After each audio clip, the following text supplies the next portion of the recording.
जैसे मान लो कि यह कोई कण है और जब प्रकाश किरण चलती है तो ये जो ये कण है इसको सभी दिशा में ये कंपन कराता हुआ चलता है। ठीक है, बिल्कुल गेंद के समान सभी दिशाओं में यह कंपन करते हुए चलता है। तो यह हो गया अध्रुवित प्रकाश, क्योंकि इसमें कोई ध्रुव नहीं है और सभी दिशाओं में चमक रहा है।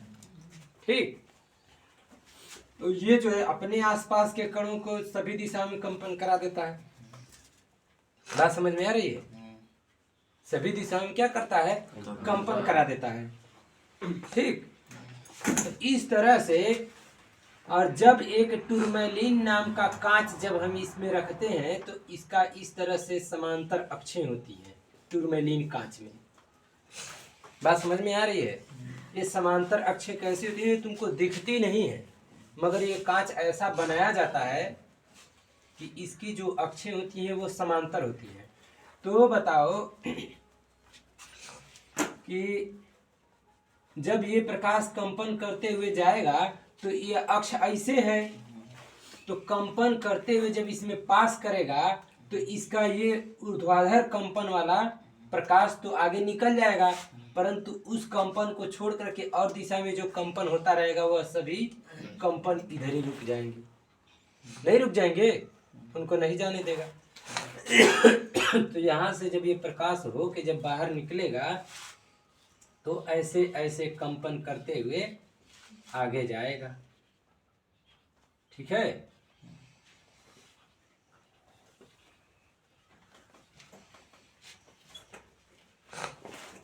बात समझ में आ रही है? अब बताओ कि ये जो है कि ये कंपन किस तल में हो रहा है? जैसे ये कागज है चाहे यह समतल है, तो इस समतल में ऐसे कंपन कर रहा है ना, ऐसे कंपन करते हुए जा रहा है। अगर ऐसे रहता अक्ष, तब बताओ यही जो प्रकाश है चारों दिशा में जो कंपन करते हुए जा रहा है वो ऐसे कैसे जाता? ऐसे इसका जो कंपन होता वो इस तरह से रहता, इस तरह से रहता, इस तरह से रहता। तो मान लो कि इसको हम डॉट बनाएंगे ना, तो जो यह प्रकाश है वही प्रकाश ये भी है। बात समझ में आ रही है? बस केवल इसका अक्ष हम चेंज कर दिए हैं।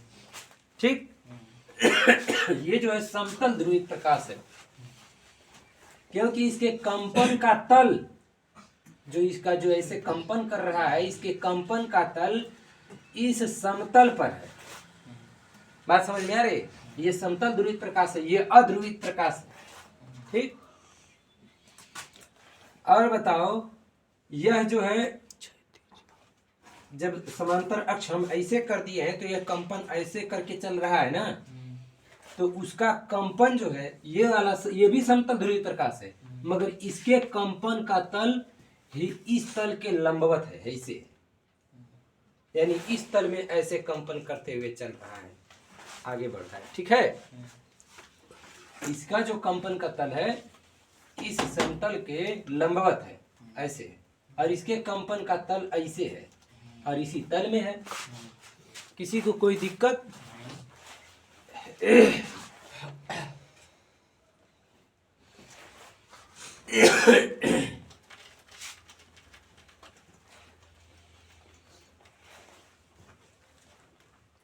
हाँ बस हो गया।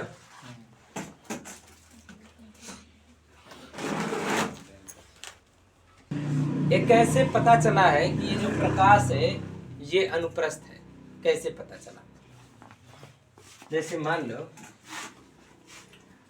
कि एक कोई लकड़ी का तख्ता है, ठीक है, और इसमें हम ऐसे होल कर दिए हैं और यहाँ पर एक खूंटी से बांध दिया गया है एक रस्सी को, और रस्सी को अगर हम ऐसे ऐसे हिलाएंगे, ठीक, तो ये पूरी रस्सी इस तरह से हिलती हुई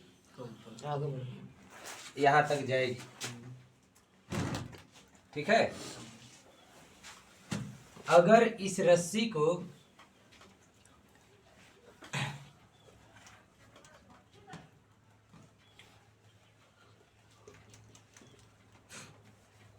अगर इस तरह से हम कर दें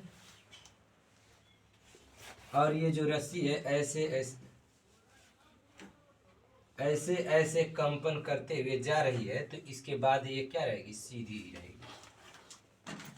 यानी कि जब हम रस्सी को इस तरह से ऊपर नीचे इस तरह से हिला रहे हैं, ठीक, और इस तरह से इसका आयाम बढ़ रहा है, ठीक है, इस तरह मतलब रस्सी का इस तरह से यह आयाम हो गया, ऐसे आयाम हो रहा है। अब बताओ यह जगह ऐसे है और ऊपर नीचे तो यह जाएगी नहीं रस्सी, ठीक, तो इसके इधर आयाम पूरा खत्म हो जाएगा। यानी कि जब यह तरंग ऊपर नीचे कंपन करती हुई रहेगी तो इसके अक्ष के लंबवत नहीं कंपन करेगी और इसके अक्ष के समांतर कंपन कर सकती है। अगर इसका अक्ष इसके कंपन के समांतर कर दिया जाए तो समांतर कंपन करते हुए आगे बढ़ेगी। तो उसी तरह से यह जो प्रकाश का कण होता है ये सभी दिशा में ऐसे ऊपर नीचे दाएं बाएं इस तरह से सभी दिशा में कंपन करते हैं।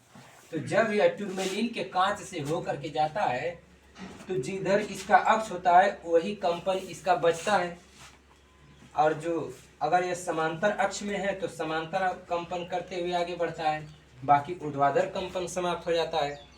तो इससे इस प्रयोग से स्पष्ट होता है कि प्रकाश क्या है, अनुप्रस्थ प्रकृति का है।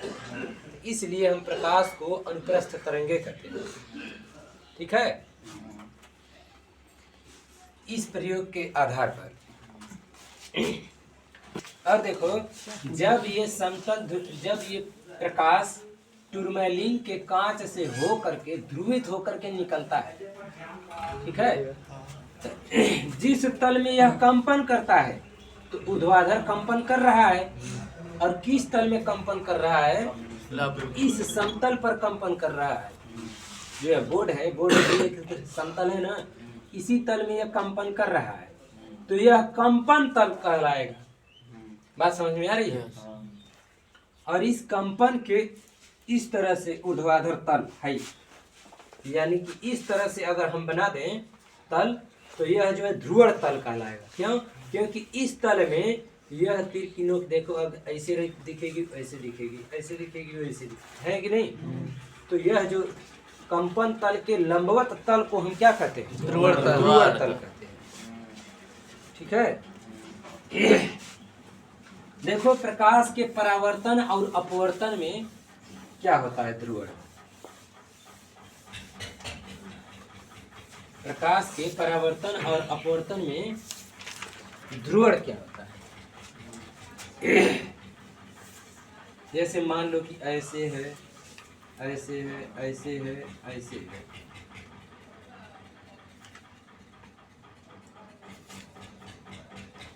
ठीक। और जब यह टूरमेलिन के कांच से हो करके यह क्या होता है, जब टूरमेलिन के कांच से हो करके यह प्रकाश निकलता है तो यह तो ध्रुवित हो जाता है। अब अगर यह प्रकाश की किरण,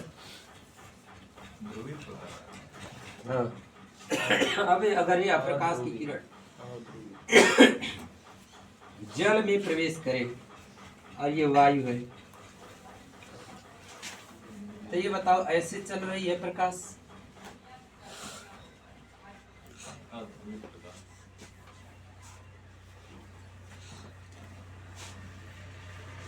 फिर ऐसे चल रही प्रकाश,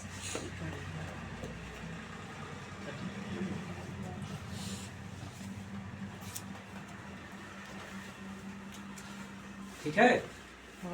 जब ये प्रकाश ऐसे जा रही है, फिर जैसे ही यहाँ पर टकराई, ठीक है, जैसे ही यहाँ पर ये प्रकाश टकराया,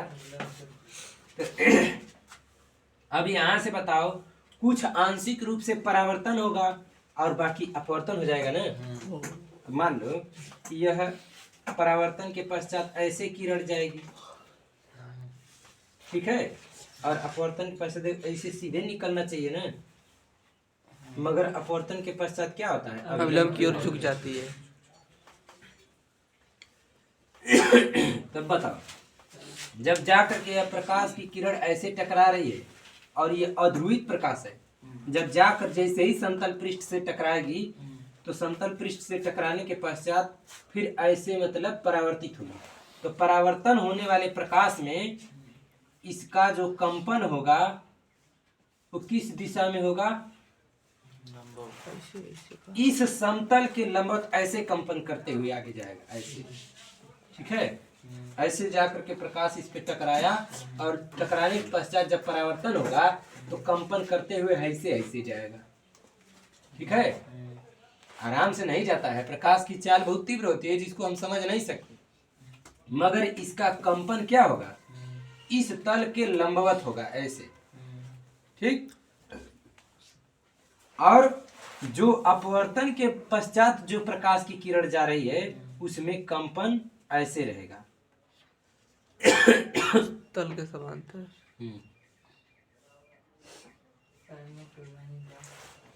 बात समझ में आ रही है? इसमें जो अपवर्तन के पश्चात जो प्रकाश की किरण जा रही है इसका कंपन इसमें इस तल के समांतर होगा। बात समझ में आ रही है? इस तल के समांतर ऐसे कंपन होगा। और ये समझ लो कि देखो ये तो पूर्णतः समतल ध्रुवित प्रकाश हो गया। परावर्तन के पश्चात जो प्रकाश जाता है पूर्णतः समतल ध्रुवित प्रकाश होता है। और जो अपवर्तन के पश्चात जो प्रकाश अंदर जाता है यह ध्रुवित प्रकाश रहता है, पूर्णतः समतल ध्रुवित प्रकाश नहीं रहता है। जैसे ऐसे कंपन करते हुए कहीं कहीं ऐसा आ जाता है कि कंपन ऐसे हो जाता है, फिर ऐसे ऐसे कंपन रहेगा, फिर कंपन कहीं कहीं ऐसे हो जाएगा। बात समझ में आ रही है? तो अगर इसको कई सतह में अगर बांट लें तो कई सतहों से कई बार जब हम इसको अपवर्तन करा देंगे, बात समझ में आ रही? कई बार इसको अगर हम अपवर्तन करा देंगे तब इसका लास्ट में जो अंतिम 3-4 सतह से अपवर्तन कराने के पश्चात जो लास्ट में प्रकाश अपवर्तन के पश्चात जो जाता है वो लगभग जो है समतल ध्रुवीय प्रकाश हो जाता है। ठीक है, क्यों? क्योंकि अगर इसको हम कई सतह में बांट देंगे, अगर इसको हम कई सतह में ऐसे मान लो बांट दे रहे हैं, ठीक, और इसके बीच में कुछ गैप हो जा रहा है तो फिर तो कई बार न परावर्तन होगा। बोलो, कई बार परावर्तन होगा। तो जो जो ये जो कंपन ऐसे जो हो रहा है ऐसे, ठीक, ये सब प्रकाश की किरण उन सभी परावर्तक पृष्ठों से परावर्तित होकर के समतल ध्रुवित प्रकाश इधर निकल जाएंगे। तो अधिक से अधिक जो ऐसे कंपन करने वाले प्रकाश हैं वो बाहर निकल गए, तो क्या बचा? ऐसे कंपन करने वाला ही प्रकाश लास्ट में बचेगा ना। तो लास्ट में अंतिम जो प्रकाश की किरण अपवर्तन के पश्चात जाएगी वो भी लगभग समतल ध्रुवित प्रकाश हो जाएगी। अब पहले ही पृष्ठ से परावर्तन के पश्चात जो प्रकाश की किरण जा रही है वो तो समतल ध्रुवित प्रकाश है ही है। ठीक है, किसी को ये सब बात समझने में कोई परेशानी? तो परावर्तन से भी अपवर्तन से भी दोनों से प्रकाश समतल ध्रुवित हो जाता है। ठीक, जो अपवर्तन से प्रकाश समतल ध्रुवित होता है पहले ध्रुवित होता है मगर पूर्णतया ध्रुवित नहीं रहता है, क्योंकि इसके कंपनों में कहीं कहीं इसके लंबवत कंपन भी आ जाते हैं, इस तल के लंबवत कंपन भी ऐसे आ जाता है। तो अगर हम इसको कई सतहों में बांट लेंगे तो कई सतहों से जब परावर्तन होगा तो परावर्तन के पश्चात अधिक से अधिक प्रकाश परावर्तन के पश्चात अधिक से अधिक प्रकाश क्या हो जाएगा? समतल ध्रुवित हो जाएगा। ठीक है, बस मजा आ गया। ब्रूस्टर का नियम देखो, ब्रूस्टर का नियम के अनुसार मतलब ब्रूस्टर ने यही बताया था कि पूर्णतया जैसे समतल ध्रुवित प्रकाश होने के लिए जब यह प्रकाश का परावर्तन होता है तो परावर्तन में पूर्णतया समतल ध्रुवित नहीं रहता है, रहता भी है मगर उसका एक स्थिति ऐसी आती कि कब यह पूर्णतया पूर्ण रूप से समतल ध्रुवित प्रकाश होता परावर्तन वाला है कि नहीं, उसकी एक ऐसी स्थिति आती है जब यह परावर्तित होने वाली किरण और अपवर्तित होने वाली किरण के बीच में कोण 90 अंश हो जाए। ठीक है, उस स्थिति पर ही परावर्तित प्रकाश की किरण पूर्णतया समतल ध्रुवित हो जाती है। बात समझ में आ रही है? केवल उसी स्थिति में, जैसे इसको अधिक तुम झुका दिए, ठीक, तो यहाँ से परावर्तन होगा तो अधिक इस तरह से परावर्तित होगा, और जब प्रकाश की किरण ऐसे जानी होगी तो थोड़ा सा इधर विचलित होगी ना। अब इन दोनों के बीच का कोण जो है कि 90 अंश से छोटा हो गया, तो उस समय ये जो परावर्तित प्रकाश रहेगा पूर्णतया समतल ध्रुवित नहीं रहेगा। ठीक है, यह पूर्णतया समतल ध्रुवित कब होगा? जब इन दोनों के बीच का कोण 90 हो गया तो पूर्णतया समतल ध्रुवित प्रकाश हो जाएगा। अगर 90 अंश नहीं बनेगा तो खाली समतल ध्रुवित प्रकाश होगा, हाँ। नहीं रहेगा। क्या हो जाएगा? पूर्णतया समतल ध्रुवित प्रकाश हो जाएगा। किसी को कोई दिक्कत यहाँ तक? कोई दिक्कत नहीं ना। जब तब बताओ, मान लो कि यह जो प्रकाश का परावर्तन है, हाँ, आपतन कोण, यह आई की मान लो, और ये वाला परावर्तन कोण, आपतन कोण परावर्तन कोण बराबर होता है, यह भी आई पी रहेगा ना। और ये अपवर्तन कोण है आर। किसी को कोई दिक्कत? ये आपतन कोण है और ये अपवर्तन कोण आर है। भले अक्षर न दिख रहा हो मगर हम अंगुली रख के बता रहे हैं, ये समझ में आ रहा है ना। ये आपतन कोण है, ये अपवर्तन कोण है, ये आई है, ये आर है। बात समझ में आ रही है? तो स्नेल के नियम से क्या होता है? स्नेल के नियम से हम क्या जानते हैं? साइन आई बटा साइन बराबर आर साइन है भाई साइन आर 1 and 2 स्नेल के नियम से इस पदार्थ का अपवर्तनांक n बराबर हो जाएगा साइन आई बटा sine R sine I P बटा साइन आर आर। ठीक है, हाँ ये बताओ कि जो साइन आर है, स्मॉल आर, ठीक, आ प्लस प्लस आई पी बराबर 180। नहीं, एक विशेष स्थिति के लिए, एक विशेष स्थिति के लिए कब के लिए अब आगे पीछे हाँ, एक विशेष स्थिति के लिए कब? जब परावर्तित किरण और अपवर्तित किरण के बीच का कोण 90 अंश हो जाए। इसका मतलब जब इसके बीच का कोण 90 हो जाएगा तब क्या बचा? हाई बचा, और हाई बचा ना, इसका योगफल भी 90 हो जाएगा। बात समझ में आ रही है? बूस्टर के नियम के अनुसार क्या था कि पूर्णतया समतल ध्रुवित प्रकाश तब होगा जब परावर्तित किरण और अपवर्तित किरण के बीच का कोण 90 अंश हो जाएगा। और जब यह 90 अंश हो जाएगा, बूस्टर के नियम के अनुसार जब ये 90 हो जाएगा तब यह जो हाई वाला कोण और ये वाला कोण बचा है, इसका योगफल भी 90 होगा। क्योंकि पूरा 180 होता है। ठीक है ना? क्या हो जाएगा? I P plus small R बराबर 90 होगा। बात समझ में आ रही है? अब बताओ, स्मॉल आर के जगह हम क्या लिख सकते हैं? 90 माइनस आई पी। बच्चों साइन लेने पर ठीक, तो यहाँ पर हम आर की जगह लिख सकते हैं 90 माइनस आई पी। तो यह बराबर हो जाएगा साइन आई पी बटा साइन 90 माइनस आर के जगह हो जाएगा 90 minus I P. Sine 90 minus theta बराबर तो साइन 90 माइनस थीटा बराबर क्या होगा? cos theta. तो n बराबर क्या होगा? साइन आई पी बटा कास आई पी बटा कास आई साइन आई पी बाई खास आई पी बटा cos आई पी नहीं हो जाएगा? तो n बराबर क्या आ जाएगा? 10 I P tan I P. ठान पी बात समझ में आया?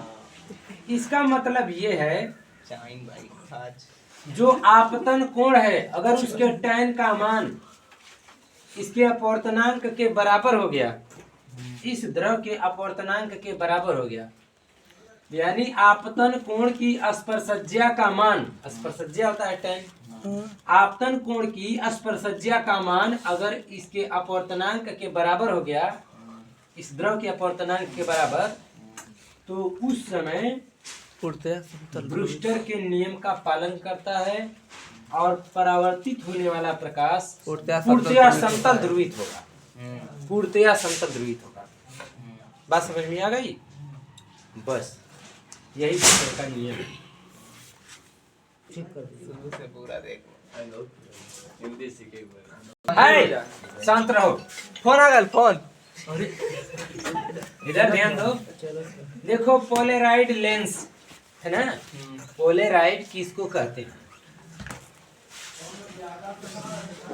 देखो जो पोलेराइड लेंस होता है, जो पोलेराइड लेंस वो बनता कैसे है? एक नाइट्रोसेलुलोज नामक का पदार्थ होता है, नाइट्रो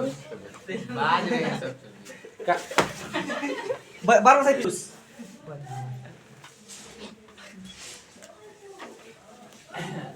नाइट्रोसेलुलोज यह एक ऐसा पदार्थ है, ठीक, जैसे सेलुलोज तो जानते हो तुम लोग लकड़ी में होता है, हाँ। और नाइट्रोसेलुलोज की एक पतली चादर पर, नाइट्रोसेलुलोज एक पदार्थ है, कार्बनिक पदार्थ ये भी है, उसके एक पतली सी चादर पर हर्पेथाइट नाम का एक कार्बनिक यौगिक होता है।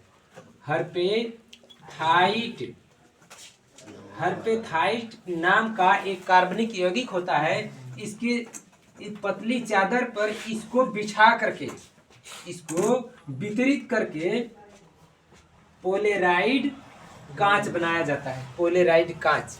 और इसको इस प्रकार से बिछाया जाता है कि पोलेराइड कांच में उसकी एक अक्ष होती है, ठीक ना, उसकी अक्ष होती है। जब इसको बिछाया जाता है तो ऐसा ध्यान में रखा जाता है कि इसकी सभी अक्षें एक समांतर हो जाएं, ठीक। तो जैसे मान लो कि एक गोल नाइट्रोसेलुलोज ले लिए और हर्पेथाइट को इस पर बिछा दिए, तो इसको एक ऐसे बिछाया जाएगा कि इसका जो अक्ष है समांतर है, ठीक। तो ये हो गया पोलेराइड लेंस। अब जब इसमें से अध्रुवित प्रकाश जाएगा, जब इसमें से अध्रुवित प्रकाश जाएगा, कैसे जाएगा? जब इसमें से अध्रुवित प्रकाश होकर के जाएगा तो इसका कंपन इस तरह से ऊर्ध्वाधर रहेगा। बात समझ में आ रही है? इसका कंपन किधर रहेगा?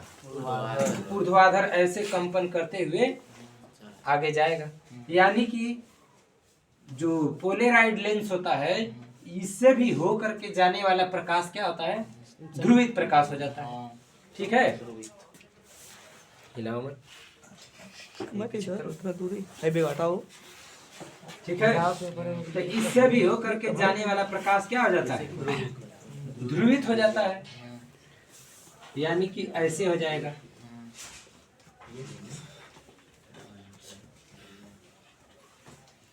का समझना होता है। अगर इस अक्ष को अगर ऐसे कर दिया जाए तब भी ये ध्रुवित प्रकाश होगा, मगर इसका कंपन तल ऐसे हो जाएगा, कंपन, ठीक है। और देखो जब इसका कंपन तल ऐसे हो जाएगा, ठीक, और जब हम इसके समतल ध्रुवित प्रकाश के पीछे अगर हम एक ठो फिर से ऐसे लगा दिए लेंस जो ऐसे हो, ठीक है, तब इसका दोनों का ध्रुवण खत्म हो गया। बात समझ में आ रही है? यानी ऊर्ध्वाधर जो कंपन है वो भी खत्म हो गया और इस तरह से क्षैतिज कंपन है वो भी दोनों खत्म हो गए, ठीक है।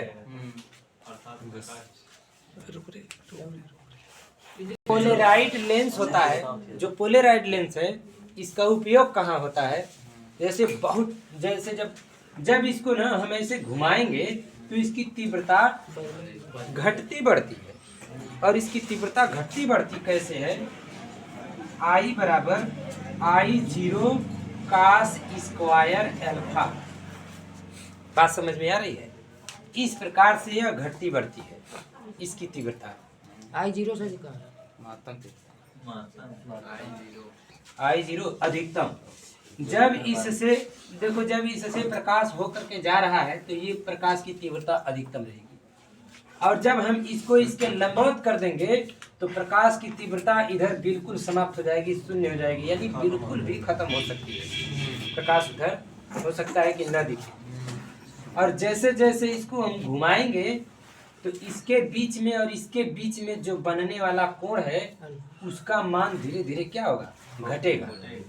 ठीक, देखो यहाँ पर अगर अल्फा की जगह 90 कर देते हैं, इसका अक्ष ऐसे है और इसका अक्ष ऐसे है, तो इसके और इसके बीच में कोण कितना हुआ, 90। तो जब यहाँ काश 90 रखेंगे तो 0, प्रकाश की तीव्रता क्या हो गई, शून्य हो गई, समाप्त हो गई। जब इसको धीरे धीरे ऐसे घुमाएंगे तो बताओ इसका कोण कितना हो गया, 30, तो काश स्क्वायर 30 हो गया, यानी कि इसकी तीव्रता कुछ कम है, बाकी पहले से कम। ठीक, और जब इसको घुमा करके बिल्कुल इसके समांतर कर देंगे तो इन दोनों का अक्ष एक ही दिशा में हो गया। ठीक, फिर हो गया काश 0 का 0 का मान 1, 1 का स्क्वायर 1, यानी कि जो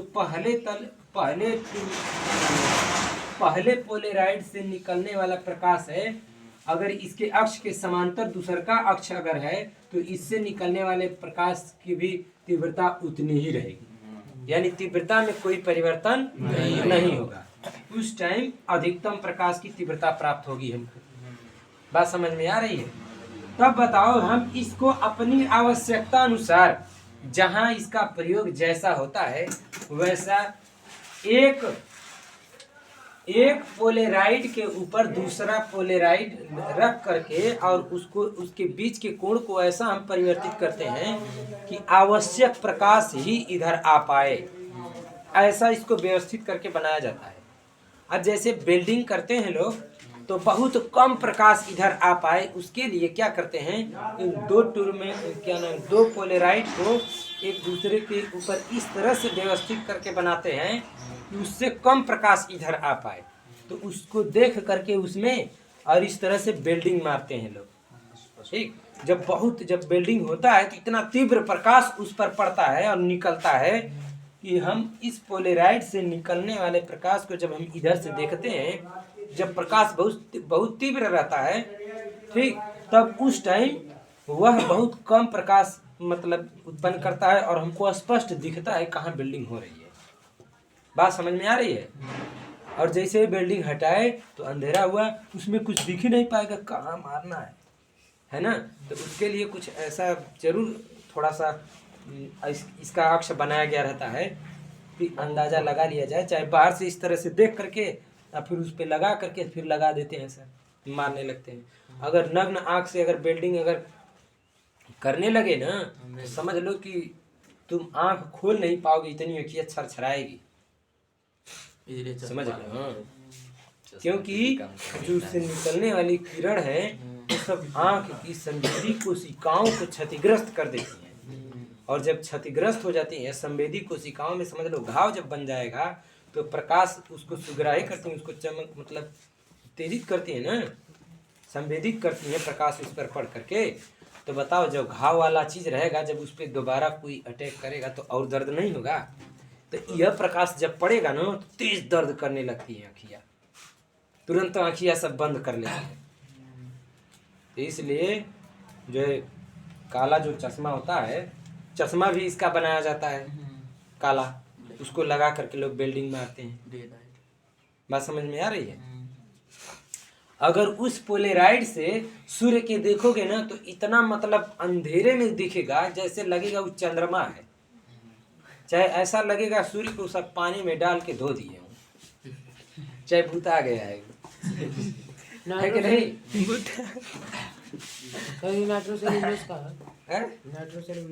नाइट्रोसेलुलोस ये भी कार्बनिक यौगिक है, भी कार्बनिक यौगिक है। सेलुलोस लकड़ी में होता है,